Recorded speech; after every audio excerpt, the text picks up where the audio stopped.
Hyderabad local body elections MLC ఎన్నికల్లో కూడా గౌరవ కార్పొరేటర్కి అప్పీల్ చేస్తున్న బీఆర్ఎస్ పార్టీ కాంగ్రెస్ పార్టీ విప్పులు ఏం పనిచేయ ఇంకా 6 నెలలే మీరు మీ అధిష్టానాలు కాంగ్రెస్ పార్టీ గాని బీఆర్ఎస్ పార్టీ గాని మీ అధిష్టానాల మాటలు నమ్మి మీరు ఎంఐఎం కు సపోర్ట్ చేసే ప్రయత్నం చేస్తే ఓటింగ్ కు రాకుండా ఉండే ప్రయత్నం చేస్తే మీ డివిజన్లలో హిందువులు మాత్రం నెక్స్ట్ ఎన్నికల్లో మిమ్మల్ని ఓడగొట్టడం ఖాయం.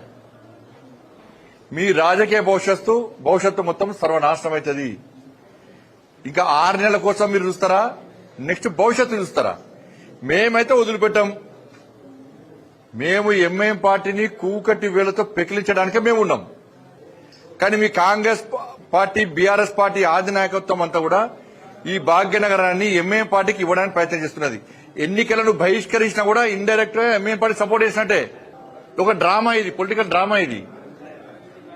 మీ డివిజన్లలో 80% హిందువులు ఉన్న విషయాన్ని మీరు గుర్తుంచుకోండి. కార్పొరేటర్లకు మేము మీకు వ్యతిరేకంగా విమర్శిస్తలే. మేము ఎంఐఎం పార్టీకి వ్యతిరేకంగా ఓటేయండి, ఓటింగ్ లో పాల్గొనండి మేము అప్పీల్ చేస్తున్నాం. మేము ఎక్కడ కూడా హిందూ యూత్ గాని హిందూ సమాజం గాని ఇప్పటికే ప్రెషర్ బాగా వస్తున్నది.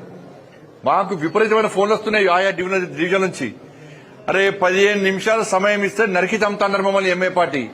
అటువంటి పార్టీకి మా కార్పొరేటర్ ఓటేస్తాడా? అటువంటి పార్టీకి బీఆర్ఎస్ కాంగ్రెస్ సపోర్ట్ ఇస్తుందా? మా దేవులను అవమానపరిచిర్రు, మా గోమాతను వధిస్తున్నారు. అటువంటి ఎంఐ పార్టీకి బీఆర్ఎస్ కాంగ్రెస్ పార్టీ సపోర్ట్ చేస్తాయా? మా హిందూ సమాజాన్ని చీల్చే ప్రయత్నం చేస్తున్నారు. అటువంటి ఎంఐ పార్టీకి BRS party Congress party support చేస్తుందా? వాళ్ళని గెలిపిస్తారా అని చెప్పి హిందూ సమాజం ఈ భాగ్యనగర్ లో చాలా ఆగ్రహంగా ఉన్నారు. ఆయా కార్పొరేటర్ల మీద ఒత్తిడి తీసుకొస్తారు గ్యారంటీ.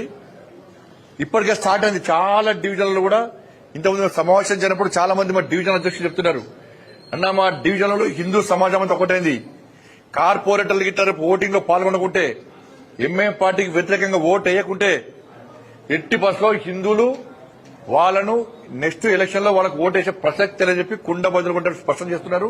ఇది అనుకుంటారు కావచ్చు, ఇంకా 6 నెలల దాకా ఉంటుందని చెప్పి. పక్కా 6 నెలల తర్వాత జరిగే జిహెచ్ఎంసీ ఎన్నికల్లో ఈ BRS party Congress party corporator డివిజన్లలో ఓటు వేసినప్పుడు ప్రజలకు ఇదే గుర్తొస్తుంది. ఇదే గుర్తొస్తుంది. కాబట్టి దయచేసి గుర్తుంచుకోండి, మీరు మీ అధిష్టానము ఆదేశాలు ముఖ్యమా, నెక్స్ట్ మీ రాజకీయ భవిష్యత్తు ముఖ్యమా ఆలోచించుకోండి.